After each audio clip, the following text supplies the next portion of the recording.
All right, we're kind of like behind the scenes, QNR, hashtag COVID-19.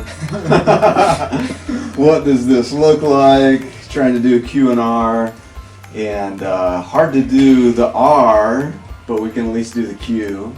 You guys give me a little, start me from scratch as if we haven't visited at all. What's going on? You want to do a QNR? What's the big picture? So the big picture for the QNR is small leaks. So talking about how sometimes not even knowingly, but sometimes we let Satan and sin get into our life, and we're just thinking it's not that big a deal. It's just a small thing, and how that can just really have a big ripple effect and just tear our lives apart. Like in the audio that we have to listen to, he talks about how the Titanic, and everybody thinks that the hole that sank the Titanic was this big, huge, gaping hole in it, but really, it was a really small hole, and it was about the size of an average door frame that took down that big ship that was about 4 city blocks in length. Really? I guess I didn't know that part of the story. So you're talking like an actual door frame, or even smaller, because some of those boat ones are even smaller. But Yeah, so like the door frames at your house or whatever. That's about the size that hole was or the holes combined, I should say, was. Okay. Took down the massive Titanic. Yeah. I didn't know that. I just assumed it was the goring hole from, yeah. I've seen too many movies, maybe. Yeah. Cool. Okay. Well, not cool, but yes. So the small leaks, good. That's a good visual to even start with. What does that look like? Yeah, take me from there. And that's you're talking about a message you heard from who? So it was a message I heard on the radio, probably back in September, by Ron Hutchcraft. Okay. Pretty well-known name. We'll try to either link him in or maybe even listen to it here in a little bit. All right, walk me through what would you, if we were here and we just got done visiting, you gave us the big idea, what would be next? Well, our plan was to kind of start with a game. We were gonna do we were gonna fill a bucket with water and then have styrofoam cups, and we were gonna take some toothpicks, and the first one we would just bring a bucket of. We'd take the styrofoam cup and fill it with water and bring it and fill the other bucket up, but then we'd slowly put toothpicks in the thing, and how that toothpicks would represent sin, and how sometimes we can think, oh, it's just this one time, and so then the toothpick would go in and then we'd fill it with water and we'd still be dumping, but slowly as you put the toothpicks in, it would gradually get harder and harder to fill up your bucket. So you take the toothpicks, in case you want to try this at home, so you put the toothpick in and pull it out right away, or you leave it in? What's the... Well, the idea was to kind of leave them in, but you could take, like, it would probably work better if you took them out. Okay. Because they just represent sin as causing a little hole, Oh, small okay. leak. Okay. So the porcupine-looking styrofoam cup where it's leaking, and so your idea, your concept is like you keep pouring water in, but it's almost like a sieve is just coming out as fast as. Okay. You could almost do that with a bucket too. I was just thinking if you had like a giant bucket and you were able to bore holes in it, that would be a visual. Mm-hmm. Or you can make your own Titanic and iceberg. Oh, I love the idea. Yeah. Try this in a bathtub near you. All right. Yeah, that's a great idea. So what you're getting at with that illustration is, like, even if it's a big styrofoam cup, it's like these little holes, and it doesn't take long, and then you're trying to, and I don't want to rob you of your illustration, but it's like this idea of like, how do we plug that many holes, right? Because then we're just like maintaining at that point until we're like over our head. Nice. Okay, I love the game. Send us some pictures when you tried this at home. What did this turn out what like? did it look like? Videos get extra points. Videos, like bonus points on the videos. Yes. Over edit them. We would really like to see what you can do with your your styrofoam. Okay. Cool. Yeah, great idea. At this point, did you want to listen to the audio? Is that where you would lean, or did you have some other? As we came in from the game, what would you do? Yeah, probably you just once everybody kind of gets settled back in, go ahead and listen to the audio so we kind of get the visual and the main idea that he was trying to do and to convey to us, I guess. Is there something he does too? That must be it. Yeah. The Titanic couldn't miss that iceberg. These days you can't miss the Titanic. Ever since they found the unsinkable ship where it sank, 2.5 miles beneath the sea, there's been a rekindled fascination with the Titanic. And as they've studied the wreckage with the latest underwater technology, they discovered some surprising new information about what happened to the grandest ocean liner in history. It was the equivalent of 4 city blocks in length. Now, most people have probably pictured the Titanic plowing into this huge iceberg and opening up a gaping hole in it.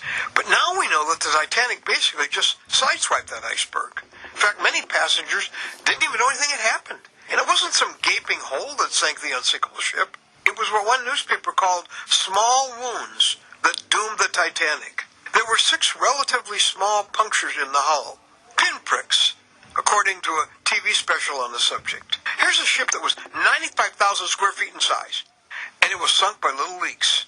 The one article said, all put together, would have been about 12 square feet, about the size of a door.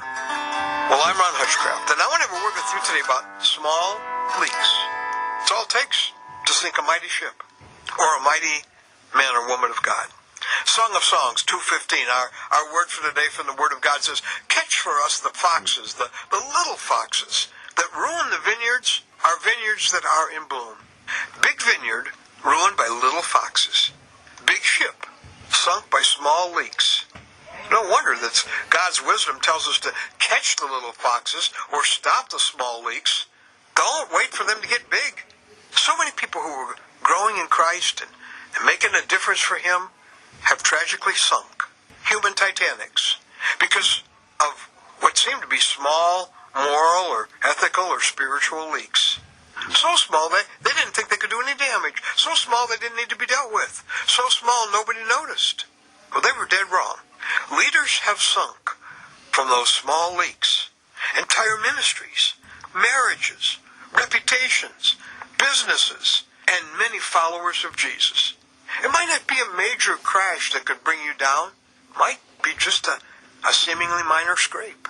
But if you underestimate the power of sin and compromise, even if it seems small at the time, you'll discover too late the deadly damage it can do.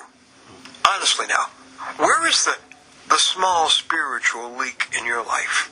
Maybe it's just a small financial compromise, a little lie, a little flirtation with sexual sin, or some small fantasies that are setting up for a major fall. Maybe you're dating someone you know you shouldn't be. You're watching or listening to input that's slowly wearing down your resistance to sin. Or maybe it's just a little gossip, a little complaining, a little bad attitude, or a little spiritual vacation. But little leaks like those are big enough for you to start taking on the water that can sink you. If you can't see where the water might be coming in, then pray David's insightful prayer, search me, O God, and see if there be any wicked way in me. Remember, Satan seldom destroys people by explosion. He does it by erosion. That gradual wearing you down that eventually prepares you for the big cave-in, where you end up going where you were sure you would never go. Maybe God is trying to send you a warning through this little visit today, to go after those little foxes, to plug those small leaks before you lose more than you could have ever imagined. It happened to the Titanic, it can happen to you. But it doesn't have to, if you act now. The Titanic couldn't miss that iceberg. These days you can't miss the Titanic. Ever since they found the unsinkable ship where it sank. It's good. I was thinking of his, how did he say that? Something about it's not an explosion, it's more of Erosion? yeah, it's more of an erosion. That's a good way, because we often think of it as the bigger gapping hole, the explosion, rather than just eroding little by little over time. So the nice thing about this is on his site he actually has the whole thing written out too, so you can listen to it and read it. Yep. So the quote is, Remember, Satan seldom destroys people by explosion. He does it by erosion. That gradual wearing you down that eventually prepares you for the big cave-in where you end up going where you never were sure you would never go. That's good.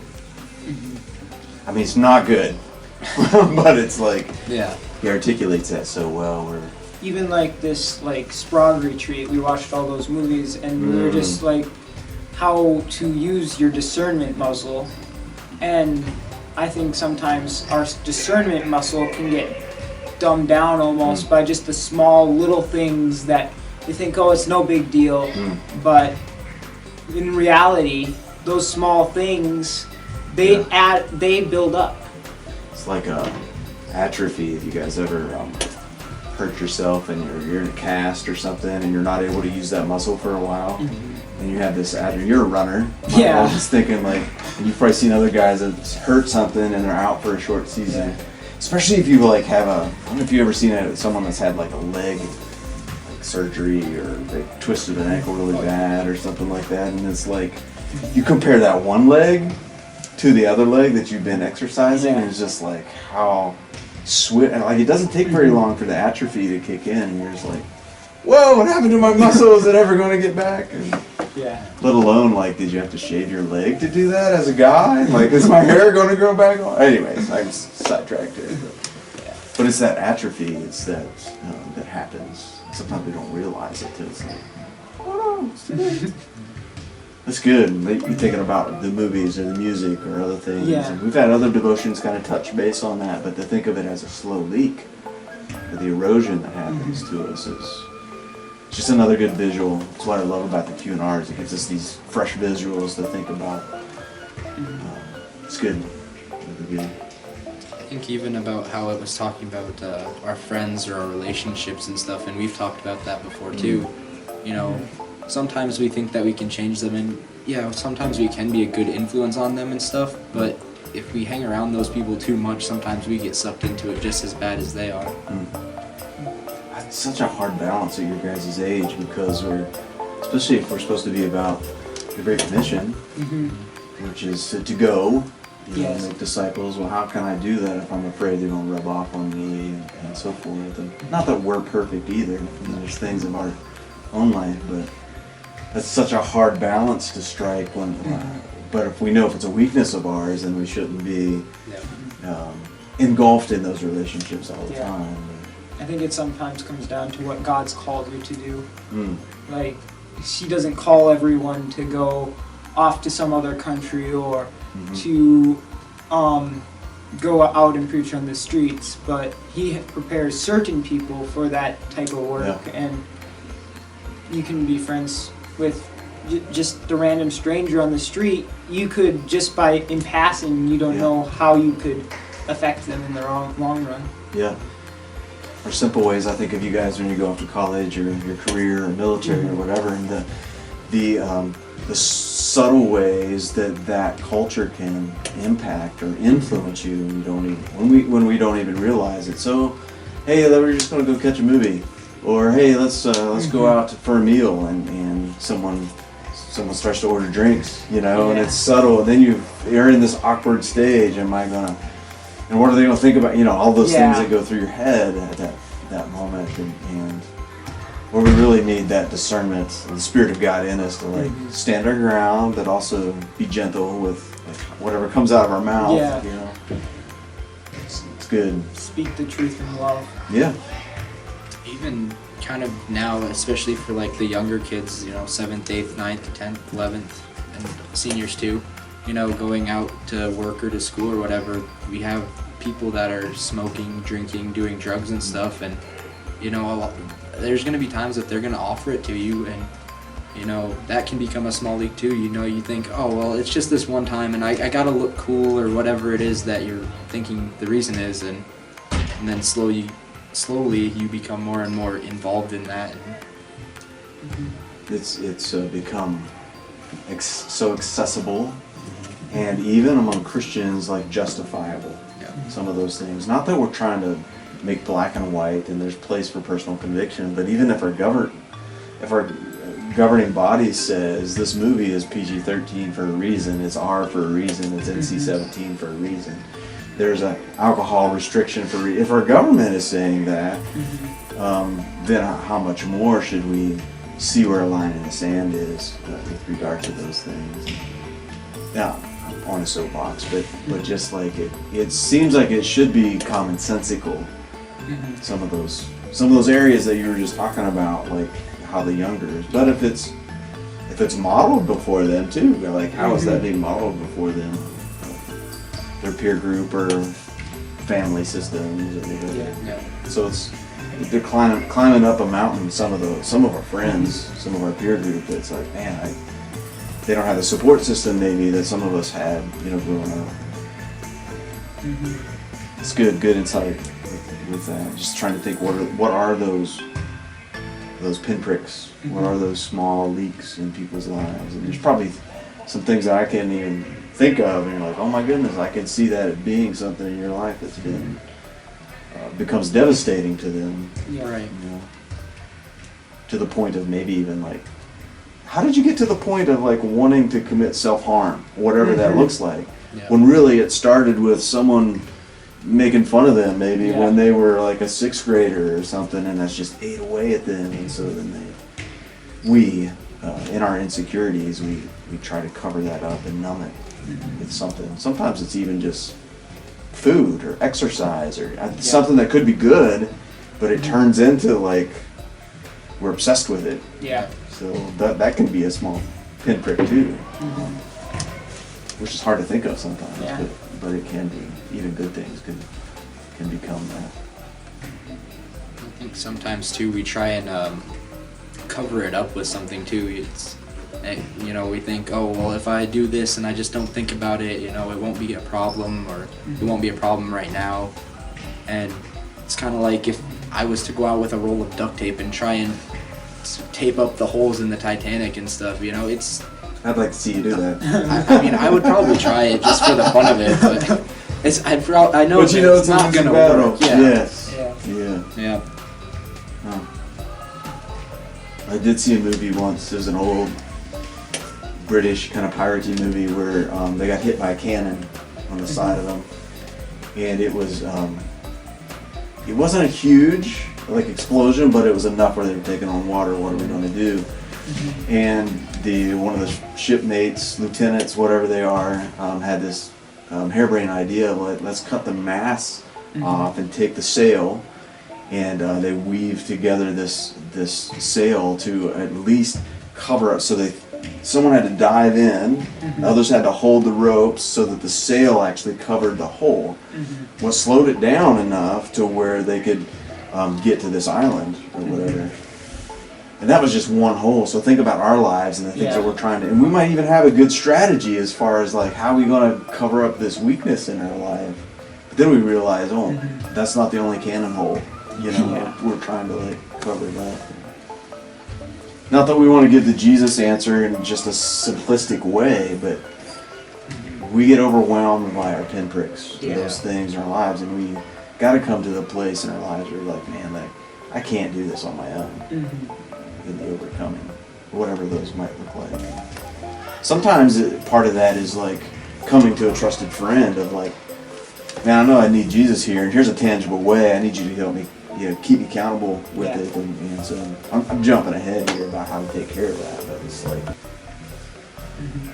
there is part of the body of Christ that's designed to help us be like, for lack of a better word, like the hands and feet, to act out. What does that look like? I'm going to edit everything I say anyways here, so I'm more interested in your guys' response. Yeah. I love the theme. I also like how Ron puts it in his message though too about, how even David, he saw the small things in his life and he asked God to search him and to point those out to him and help him to, to fix those, and not just to cover them up, but to actually get down to the root of it and plug the hole. Let's find it. Where's it at? That is a good question. You find it on your phone? My phone's in use right now. So can you do search and search me, oh God, and find if there's any Evil way or something along those lines, I believe.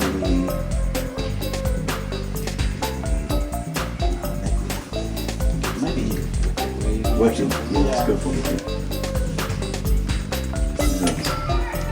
Psalm 41 or 2, I guess.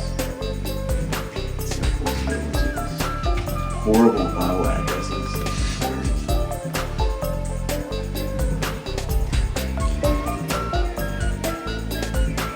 You have to go off your Bible address.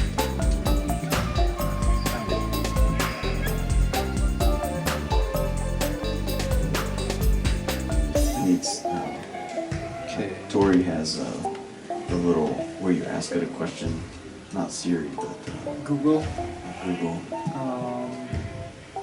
It's the Alexa? other one. Alexa. Alexa, where is? Yeah. You need to get one of those for the youth room. Alexa. Then we'd be even dumber. So this one here is Psalms 139 verses 23 and 24, where he says, "Search me, O God, and know my heart. Try me and know my thoughts, and see if there be any wicked way in me, and lead me in the way everlasting." That's good. I was way off as far as my address. So there's like little phrases there that really help, like search me and lead me Yeah. in the way. So it's good. I think sometimes the hardest part of the battle too is letting God lead us too, because we don't necessarily like the way He wants us to fix it. and we don't always know what we've done wrong. Like sometimes you could have hurt someone unknowingly Not even know. and not even know it. I think that's part of why, while we're leading Him, sometimes He's going to have us talk to other people, or He's going to have somebody else show it to us, like what we've done, and sometimes we need to listen to those people, because we might not see it for ourselves. That different perspective can mean a whole lot of difference. And how many of us, like our pride, even at that point, gets in the way. Like, I don't know if that's true. Yeah. Yeah. So that's hard to to be truly like listen fully. Like, am I really that way? So, but to be open for someone else to speak into that, because sometimes we're so nearsighted we can't see that. Yeah. It's good. What was that verse that we were reading a couple weeks back? The full. Proverbs, probably. Yeah, it was probably the Proverbs because we were reading it on the. Boom! The whole Proverbs. You just gotta look through the entire thing of Proverbs, the entire book, and just find whatever verse Michael's looking for. It's in Proverbs. The fool man. hates correction, but the wise. I can't remember. That totally sounds like a proverb. I don't Yeah. remember the exact area it was in, but If you find it, then Michael will give you a piece of candy. oh, Yes, when we meet up again. Yep. It definitely will not have coronavirus on it. I don't know that I have any candy, so That's what the store is for, once we get rid of all the coronavirus. Say it again, though, as best you can recollect it. I can The- kind The of. fool. The fool hates rebuke, but the wise seek counsel or something along those lines. Or accepted. I bet there's 2 or 3 verses that cover that in Proverbs. That just seems like a theme that. Yeah. I want to cheat and use the back of my Bible, these old school Bibles, not digital, like paper, not plastic. Yeah. Let's see if it's got. Let's see if I can spell first of all. On the wrong page here. Fool. They got quite a bit here.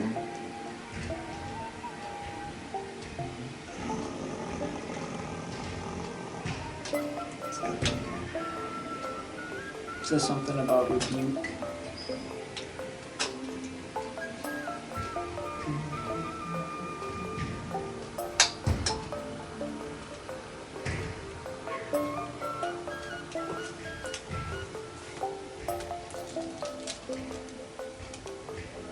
Oh, I thought for sure I'd be able to find it. They're too short of phrases. I bet I could find it if I looked each of them up. But there's a lot about despising your father and mother, about being a fool. Just saying.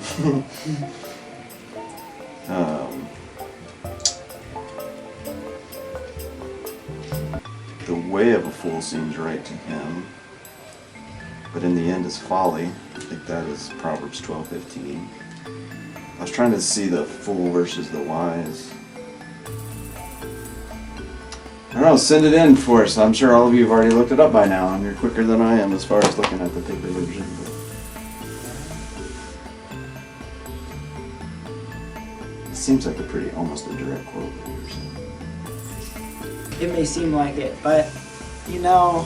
We can edit it so it seems like you knew what it was. Yeah, Michael knew what it was. It's instant, it came to his mind.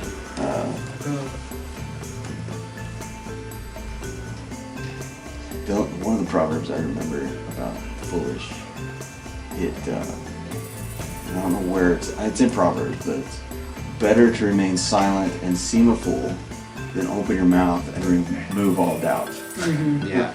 It's like, yeah, that's true. Just because I've been there. Relay your what that verse meant in your Devo here again. I got lost and sidetracked. I'm sorry, sidetracked us. Well, we were kind of talking about how I kind of got sidetracked too. Let's go back to Small leaks and foolishness somehow. how our foolish decisions, like the small little, we think that it's no big problem or big deal. The little things, how a fool hates rebuke. Like even our friends, like There we go. trying to like help us out and say, hey, you have a problem here. You have been pricked. You have a small hole. Like even not noticing that we have had this small little hole and we're slowly leaking. And I was just remembering that verse and how it talks about how a fool hates rebuke, whereas the wise will accept it or something along those lines. Yeah.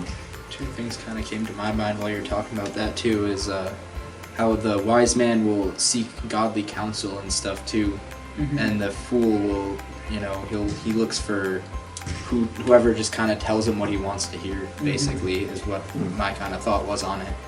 And I think we need to do that too, we shouldn't be looking for the people that are gonna butter it up and tell us that it's all okay and that everything we want to hear about it. We should look for the people who are actually gonna say, hey, yeah, that's a real problem. You need to work to fix that, and if they can help you with it, then great. And if not, then it might be something you have to deal with on your own.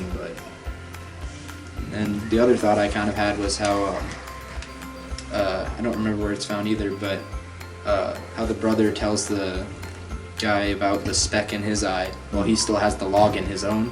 I think sometimes we try to do that too, we're telling somebody, oh yeah, don't do that, while we're still sitting here doing it ourselves, and we try and give people correction while we don't even take the correction. And then especially if it's somebody who isn't saved or knows us really well and watches on a daily basis, they see that we do that in our own lives and they're just like, that's like, you do it yourself, so why are you telling me not to do it? It's just it makes no sense. Yeah.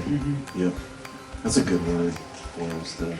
And part of that passage is like, it's not that you shouldn't help someone out and tell them, but you need to make sure that they need you to speak that into their life, but they need you also to come from a place of like, this isn't tearing me. I'm not leaking from this right now. Yeah. So you have a place, a platform to help them. Yeah. And it definitely helps if you've had experience with that, but even if you haven't, even just pointing it out still is, sometimes we need that. Yeah. And speaking the truth in love, not because I think sometimes people can get turned off by someone who says, oh, you've got this and wrong with your life, but it's important to do it in love, not out of judgment. Kind of as like an example, if you were doing something Stupid. well, not even stupid, but let's say you were going around hitting people a lot for whatever reason. I don't know. You decided to go around and hit people a lot, and I came up to you, and if I came up to you and I was like, hey, that's not right. You shouldn't be doing that. And I tried to like speak to you calmly about it and in a loving way. You're more likely to respond to that in a way of like, hey, you're right. And, I need to stop this, rather than if I came up and was like, hey, knock that off, or I'll start hitting you. Like, it's not going to help you any if I come up and yell at you about it. You're more likely to respond better if I actually love you about it. You're going to be a good dad one day, Casey. That's a good parenting skill. Because I think the default to a lot of parents is to do the opposite of what you just said. So, so this applies in so many arenas of life. You know, how do you come alongside someone and help them for their own good? Yeah. I'll be the first to admit though, like, I have definitely messed up sometimes and not spoken in a loving way and told people to knock stuff off, and the response you get is definitely totally different, just from a first-hand experience. Yeah, even if you're well-intended, Yeah. and your tone, and you come off that way without speaking it in love, without seasoning it with salt is another way the Bible kind of talks about it. It's good. What else? I had some silly thoughts, but I practiced some self-control and I didn't share them. I don't know if I'll remember them, but I'm going to try to like put them in the vault for now. The vault. We can do some bloopers later. Well, one of them, I don't want to break your train of thought. Do you have a train of thought? Not enough. One of them was, sometimes you need a little catchphrase between true friends where you feel like you could be authentic with each other and have permission to speak hard things in each other's life. And sometimes we need a little catchphrase, and I was thinking of one catchphrase for this one. Appropriate would be like, "Hey man, you're leaking."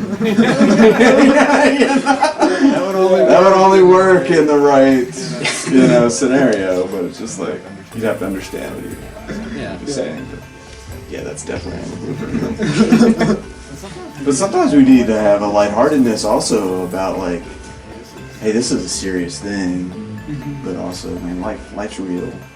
Yeah. What does that look like? And how can I come alongside you when you can turn tears to laughter and saying something, a little goofy like that, but also it has to be a serious thing. Yeah. But, sorry, I don't know if that helped or hindered. That's where my mind goes sometimes. I'm sure all of our minds goes there sometimes. Those little rabbit trails. Yeah. Well, any other verses or we've covered a lot here already. It's really good. Anything that you, as you guys were processing this, and I know this is behind the scene. This is the first take, really, but I feel like we've covered a lot. And I don't want to miss anything. If there's other things that some verses or some word pictures or anything. I know I had found a couple more verses. I mean, I don't know, it might be easier to just kind of like make a small list of them and put this up with the... Send them to me. Yep, and then just Post put that those up of them. with it maybe. That might be a little bit easier than going through and trying to list all of them right now. A couple of them, maybe this was there in James. It talks about, it's more talking specifically about like the tongue, but how like such a small thing can do serious damage. Yeah. And so it's got the word picture of, so that's the context of it, but in context of what you guys are talking, just thinking about the tongue, and so gossip was one of the things we're talking about, or even other things, like just silly, like coarse joking. Yeah. Not even necessarily swearing, but just like inappropriate stuff. Maybe. Yeah. But how like the tininess of like, the tongue's a small part of our body, but yet it does such damage. Do you remember some of those, what James talks about? The tongue is like Isn't it like a double-edged sword or something? okay, double-edged sword. I'm not sure if James uses that one. In Proverbs, didn't it talk about it like it's like a flaming arrow or something, or flaming darts can be hurled from it? Those are all really good. They're probably right on. They're not the ones I'm thinking of. James. My Bible's stuck in Revelation. Let me see if I can find James here. One of them has to do with the rudder. Is that one It rings a trigger bell. memory at all? I don't remember where it was. Chapter 3. Back up here. Oh, talking about ships anyways, and Titanic, so here. That's appropriate. When we put bits into the mouth of a horse, and make them obey it, we can turn a whole animal by just the bit that's in the mouth. So there's a small thing, think about the pinprick or the hole. But then he goes on to say, verse 4 of chapter 3, or take ships as an example, although they are large and are driven by strong winds, they're steered by a very small rudder, wherever the pilot wants them to go. Likewise, the tongue is a small part of the body, but it makes great boast. And then it uses like a great force. It can be set afire by a small spark. We had that happen here. The Green Mountain Fire, the Green, I don't know what it's called now, halfway to Monaga. Yeah. And the tongue also is a fire, a world even among the body, a world of evil among the parts of the body. It corrupts the whole person, sets the whole course of its life on fire, and itself is set on fire by hell.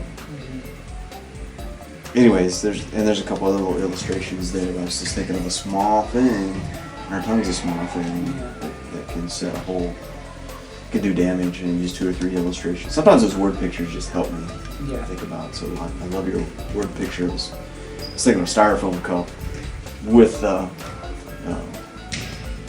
you could even use like a needle. Yeah. Let alone using a toothpick's even a little bigger than that. They use a needle and. Yeah. That's good.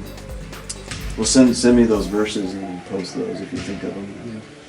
Otherwise, we got a lot of meat here already that we choose. Just kind of, maybe this is a rabbit trail too, but I guess one of the things that I thought of when you were talking about the tongue of, like the body of Christ even, is like, we all sometimes will have a chance to be like the tongue of Christ, speaking out for him and stuff, and just to be careful that we're not the ones causing those small leaks.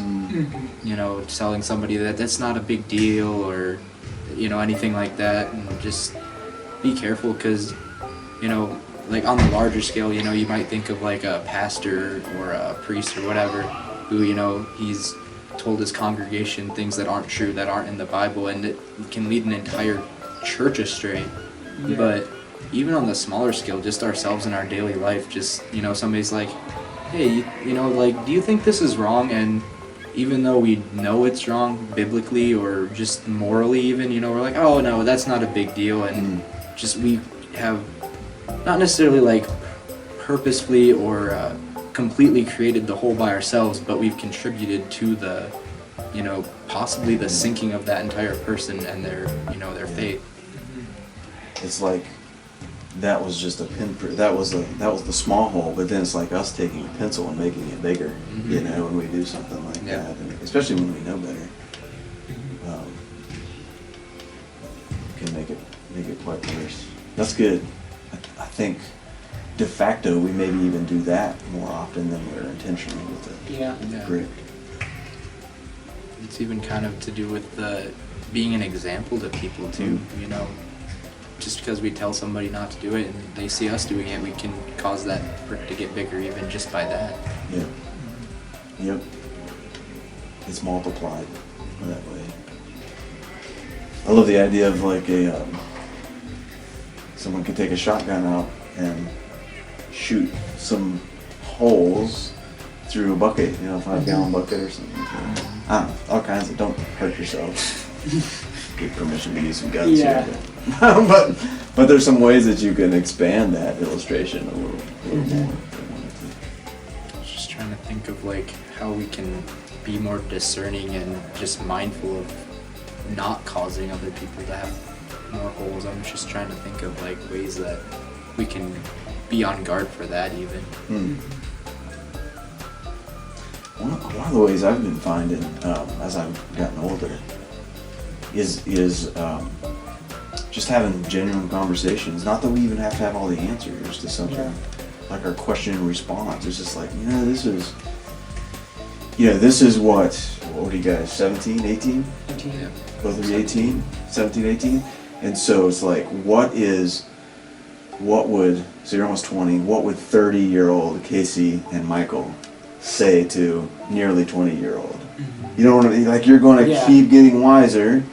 That's an assumption. But you are. Hopefully, anyway. Or at least life experience, too. And so what would 30-year-old Casey and Michael say to 20-year-old? What do you wish you knew then? And so in the same way with, like, how am I plastering my cup now in holes that I've already made, but then also, like, I'm preserving myself for the best version of me, as some people say, or whatever. Yeah. So that when you're 30, you're not looking back like, man, this tiny little hole turned into a pencil-sized hole when I'm 30 years old. And I could pick on Phil too. But then I'd be like, 55-year-old Phil. You know, I'm 45-year-old Phil. But anyways, been thinking about that a lot. It really helps mature us to a point where we're just like, man, we don't have all the answers.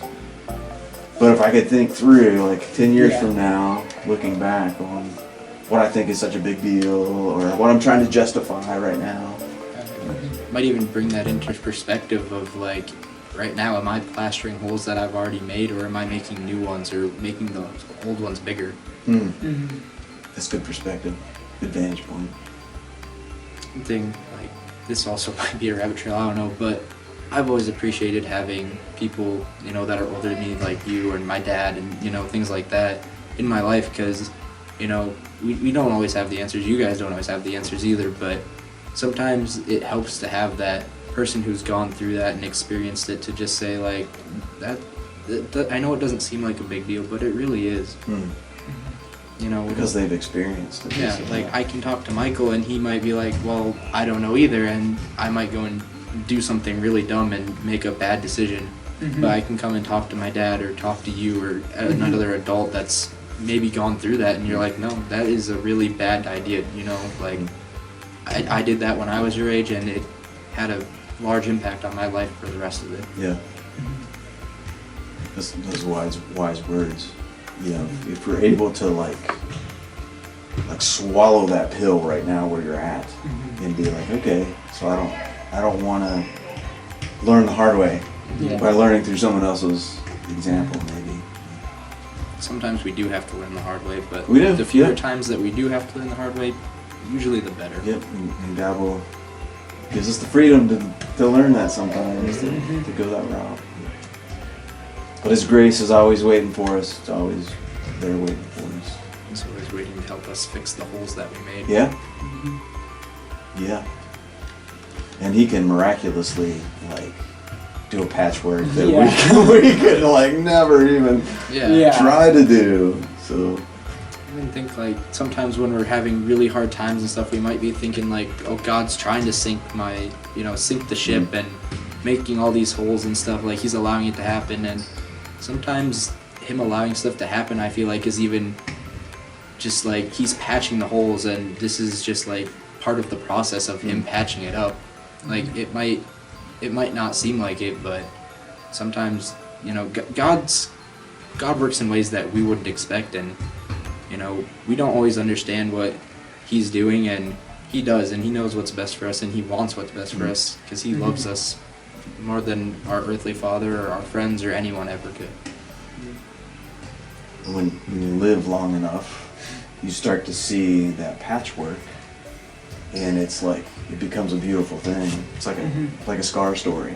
It's like God allowed me to, in my messes, to do something, but it's just like I can point, you know, that patchwork or that scar story, or because I survived. Yep. You know, my boat didn't totally sink yet at that point, and like He makes beautiful out of something that's pretty messy.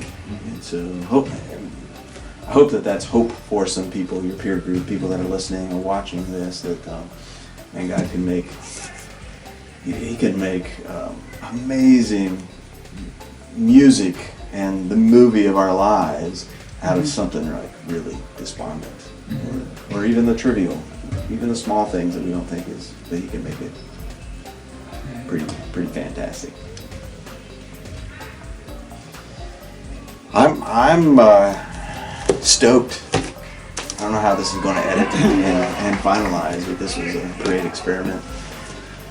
And we maybe would even just be a behind the scenes, and I don't feel like I said anything where I need to be like, nah, I feel like we could like roll with it even as a rough cut, and it'd be a good stimulator for conversation. Yeah. What do you guys want to pray? Yeah. That'd be good. So I was thinking. Lord, thank You for this day You gave us. It was, you know, it started out a little bit cold, but it ended up being really beautiful. And thank You for allowing us to get together here and just to talk about something that personally I feel is really important. And thank You for Michael and Phil, for them being willing to take some time out of their day and just sit here and talk about it. I thank you for sending your son to die on the cross for us, and so that instead of our ships being eternally just on the sinking path, that you'd be able to, his love and your love would be able to patch the ships up and let us sail again. I just thank you for all the love that you give us every day. I thank you and praise you in your name. Amen. Amen. Shout out to Luke Carter, who wasn't able to join us. Yeah. Our fourth wheel. It's kind of a third wheel here. And I just thought of a little bit something to add to our analogy. What's that? Well, you see, I was thinking as Casey was praying, he was talking about how God patches the holes and all that, and I was thinking to myself, well, Jesus, like, when we die and go to heaven, he gives us a whole new cup. So we no longer have the holes or any of that. So we go from styrofoam to like brass or something. A little harder to poke. It was like a goblet or something. Is that the right word? Yeah, like the big goblets. Yeah. chalice. Chalice, that's the word I was thinking of, yeah. That's good, that's really good. Yeah. Continue with the illustration, take it as far as you want to take it, but... Yeah. Alright, man. I think we're good.